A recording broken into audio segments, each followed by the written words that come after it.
Hi, my love. I made a video about some sneaky red flags in relationships that you all really loved, and I thought I would also talk about the green flags that you should be looking for. So I've outlined 7 green flags that I think are not talked about enough as someone who is going on 4 years of being married. These are very real. They're not this romanticized thing about he buys you flowers and gives you princess treatment. Like, all that is cute. I'm sure you could find 100 million videos on that. But these are through the lens of what I have found has led to a happy, healthy relationship where people not only feel loved, but in my opinion, more importantly, feel respected and honored. The first green flag is that you have someone who is willing to change their mind. I remember talking to a friend when Ahmed and I first started talking and wondering if I should be bothered that he's not obsessed with social justice issues the way that I am. And when I had a conversation with him about something that was happening at the time, Ahmed and I started talking in 2020, so you can imagine what those conversations were like.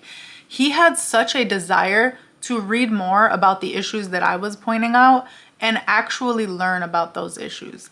And I remember realizing, like, I actually think that's a much more transferable quality than him just already having the same opinion that I had. I realized that the younger version of me wanted someone who had the same opinions as her about certain topics, which of course, I mean, there's some things that I don't want to have to like get him to change his mind about. But what we were specifically discussing was a lot more nuanced, and it wasn't as black and white as Black Lives Matter or women deserve equal rights. Like, obviously, those are not the types of things that I recommend having a difference in opinion on. The thing that we were discussing was a lot more nuanced, and I loved watching him go through the process of collecting his own information as an independent thinker, not just taking my opinion as fact and then looking at things differently. I thought that was so powerful, and it really made me realize that the green flag that I actually wanted in a man was not that he just came prepared with all the right opinions, but that when we have a disagreement or a dialogue, he's able to collect information and come to his own opinion about something. Even if that opinion doesn't fully align with mine, there are a lot of things that he and I disagree on,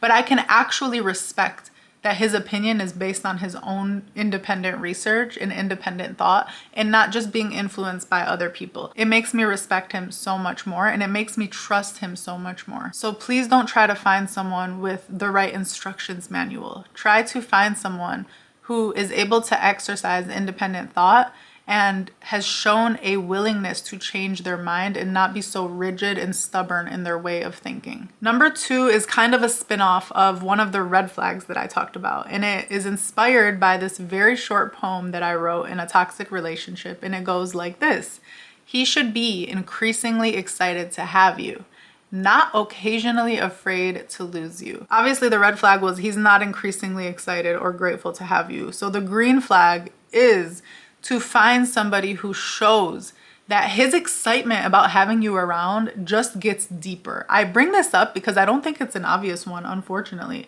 I think we've all accepted these relationship beliefs that a lot of people project onto us, that things are so exciting in the honeymoon phase and then they just fizzle out from there. And I want to reject that at all costs. As someone who is going on 4 years, we have only become more and more excited about our relationship. I always joke that the least excited that we both were was on day 1, and that was a very exciting day. We have only grown more and more excited about each other as we continue to learn more about each other, as we continue to visualize ourselves having children one day or moving into a house. Like, there's so many exciting things that are coming up, and being able to learn each other on a deeper level has only made us more grateful for each other. So be with someone who shows you that they're grateful for you. I do want to say it's very normal for human beings in general to take each other for granted. Like, you truly will not know what you have until it's gone. There are going to be little things that they take you for granted for, that let's say they go on a trip and they're like, wow, I didn't realize how much I missed when you do this, or I didn't realize how. Don't pay too much attention to that. That's not a big deal. But as long as him taking you for granted doesn't come in the form of him not respecting you or showing you love, like if him taking you for granted is, oh my God, I woke up this morning in my hotel room and you weren't next to me and it made me realize how much I like rolling over and kissing you. Like, that's a cute way of taking you for granted, and you should welcome those little moments because that's normal. Like, that is how I feel when we travel. I feel like, oh my God, I'm so excited to have him back because I didn't realize how much I was gonna miss him. That's human nature. But if what he's showing you is, I'm not going to text you regularly or call you regularly, or I'm not going to spend regular time with you until I feel you distancing yourself from me, that is very different. Okay, but this video is about green flags, and I just want you to know, if you have someone that is actively finding ways to show you he's grateful for you or tell you he's grateful for you, that is a keeper. Which brings me to someone who deeply respects and loves his close circle. Now, I say close circle because I know that some people have strange relationships with their families, and I would hate to hold that against him. Like, if he and his family aren't close, there could be a million reasons for that. In my case, Ahmed is very close to his family. We make it a point to go to Lebanon to visit both of our families multiple times a year, and we're very grateful to be able to do that. I really fell in love with him when I saw him with his parents and with our niece and nephew. I was like obsessed with that version of him. I saw a new level of love unlocked. It was a love that I didn't even really have access to yet. And honestly, I loved that. Like, I loved seeing him as a more tender version of himself. He shows me so much love, but the kind of brand of love that I saw when he was around his parents and when he was around his niece and nephew made me so excited for the father that I know he will be. And if you know anything about me, you'll know that I was never just looking for a future husband. I was always looking for someone who could also be a phenomenal father to our kids. And that just made my standards so much higher for what I would want in a man. So being able to see how much he respects, reveres, and loves his family made me feel so secure in the type of man that he would be with our future family. So that is a green flag. If he does have strange relationships with his family, look at how he is with his closest circle of friends. How does he treat them? How does he act around them? There's just this different brand of respect. It might be a cultural thing. I'm trying to find a good word for it, but is reverence even the right word? Let me look it up. Yeah, reverence, I think, is the right word. It literally translates here to feeling a deep respect or admiration for something. I think that's the word that I saw when I saw him with his parents. There's this reverence, and I loved that. Like, I loved that. Oh my God, how much I loved that. Like, that's just not something you can teach someone. Maybe your man has a mentor. Maybe your man has an uncle or somebody in his life that he feels this reverence toward. It just shows you a lot more than words could express. It shows you a level of humility. It shows you a level of selflessness. It shows you a level of him just understanding that it's not all about him and that he's connected to something greater, whether that is a strong family unit or a strong group of friends that he feels connected to. What does his level of love and respect look like with the people he is closest to outside of you? I want you to pay attention to that and let me know what you find. Green flag number 4 is a generosity of spirit. We hear the word generous and a lot of us immediately think about money. I think money is very important, and I think the way that he is around money and with you around money is also very important. But the root of that is a generosity of spirit. It's someone who is excited to give to other people. It's someone who does things for other people, and it comes from this place where it actually makes them happy to do things for you. My love language is acts of service, and so this one's an important one for me. I don't want to just feel like you're doing things for me. I want to feel like you were excited or maybe even honored to do something for me. So that's one way to figure out if he has a generosity of spirit. If he's doing things for you and making you feel guilty about it, I would try talking about it with him first before judging him and giving him a chance to kind of alter his attitude. Make him feel encouraged that whenever he's doing these things for you, it's making you feel so loved. That might change his attitude about it. Because some people might feel like you're just trying to make them your errand boy. So I think explaining it through that lens might help you see if he's actually excited to make you feel loved. Pay attention to the way he is when he's out with any service staff, the way that he tips, the way that he treats them, the way that he talks to people. And it's not just about money. Like, if someone reaches out to him for a favor or for help on something that he's uniquely positioned to help with, how willing is he to help? Does he make them feel that they are a burden for asking for this favor? That was one thing I've always loved about Ahmed, is he's always excited to help other people.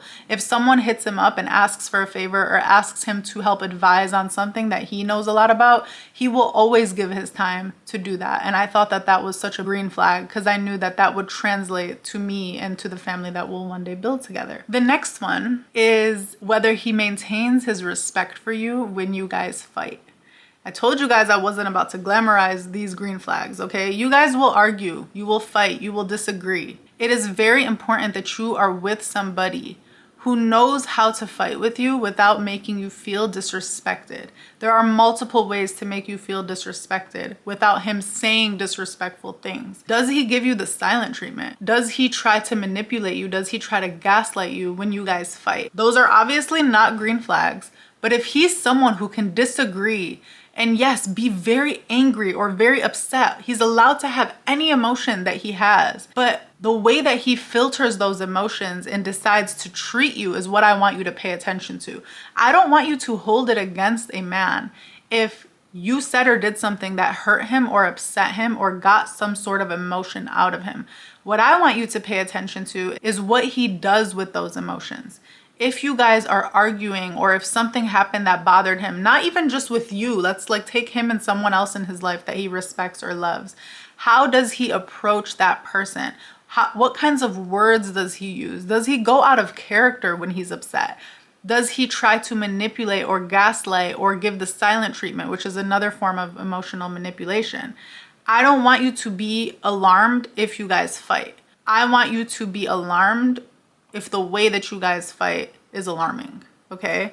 So a green flag to look for is someone who can feel intense emotions, intense negative emotions, and regulate those in a way that still honors you and respects you. So if you want to pick a fight before you decide if he's the right one, I'm all for that, okay? If you haven't had any conflict, low-key, I really do think it's worthwhile to make sure you have some sort of conflict before you decide if this person is right for you, because how you each deal with conflict and trigger each other or, you know, communicate with each other is a very important thing to look for. And it is such a green flag when you have someone who knows how to handle conflict while still making you feel respected and even loved. Green flag number 6 is, I wrote, he has a thriving social life outside of you, but I think I'll change the word thriving to healthy, okay? Because if it's too thriving, that might not be a green flag.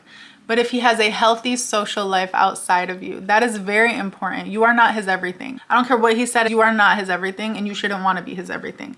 It is very healthy to be with somebody who has good friends, who has good family members that they can lean on, or a mentor, or even work colleagues or whatever that he likes to hang out with here and there. If you're feeling weird about that, by the way, if I'm saying that and that's stressing you out, then you guys have way deeper issues and you need to watch my red flags video, okay?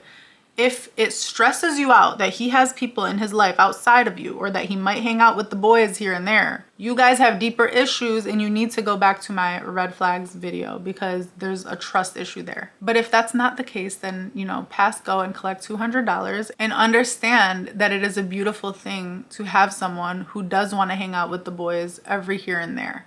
I think a balance is necessary and every couple is different. If quality time is one of your biggest love languages, then of course, like, he should be prioritizing his time with you. However, it is not healthy to be so needy that if he wants to hang out with his friends once a week, that is upsetting for you. For me personally, I'm obsessed with the fact that Ahmed has a group of friends that he has had since college. And I don't know what it is about that, but I just love it. Like, I feel very grateful to be able to see him around these people that have known him for so long. There is a sense of security around seeing him have such strong bonds for such a long time. There's a part of his identity that I get to witness around those people. They bring out something in him that I'll never be able to bring out because I haven't experienced the things that they've experienced with him. And being able to not just hold space for that, but actually encourage that is such a good recipe for healthy relationships. Because yes, you guys might have a conflict here and there, and he needs to have a group of people that he feels comfortable talking to about the relationship, who love him so much that they want things to be good between you guys. There needs to be a support system. Every human being needs to feel like they're part of a community, and you are really setting yourself up for failure if you don't create that for yourself, and if you try to discourage that in your partner. You want him to have a group of people outside of you that he feels very connected to and safe with. Okay? And it's not just about if you guys fight. Like, he might be wanting to do something special for you, and, you know, having a group of people that he can consult with on that decision. You want him to have a healthy social life outside of you, and you want to encourage that. It really does make your relationship so much better. Last but not least, green flag number 7 is that he's comfortable being vulnerable or even emotional in front of you. My favorite thing about my man is that he is able to show emotion in front of me. He gets vulnerable with me. He lets me in on how he's feeling, on when he's stressed out. Every here and there, he will cry in front of me, and I love that. A lot of people are like, never show your woman that you cry, they'll get turned off. I'm like, I don't know where people are getting this from or what women they're talking to. Like, why would I be turned off by him crying? Why would him crying ever turn me off? Like, how does that make sense? Why would I feel safer with someone who never lets his emotions out? That's how you get all these abusive ass men that just want to punch holes in the wall. Like, am I supposed to find that attractive? Because I don't. I think that's disgusting. I think that's a turnoff. I would much rather him have a cry session than punch a hole through a wall just to act like he's a man. That's really corny and weird and just confusing. Like, now we have a wall to fix and you have bruises all over your fist. Like, that's not cute, okay? Just cry it out and that's fine. It's not just about crying though. I think the more important piece is he is comfortable with his own sexuality and with himself and with you enough to where he can show you emotion and open up to you. It doesn't even have to be in the form of tears. I don't know where you guys are at in your relationship. Like, don't be out here trying to force someone to cry if they're not comfortable doing that yet.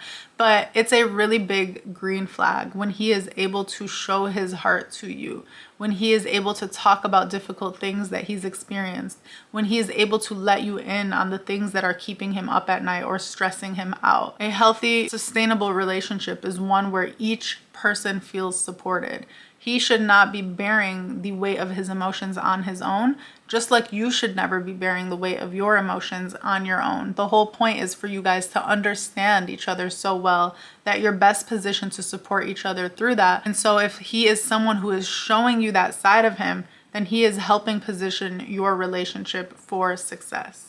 Let me know what you thought about these green flags, or if there are any that you would add to this list. I love making videos like this because I'm just constantly learning in my relationship and just being really reflective about the ways that we've grown and the things that we're working on and how we've been able to make it work. Let me know if you have any questions or if this brought up anything for you. I love you so much, and as always, stay powerful, my love.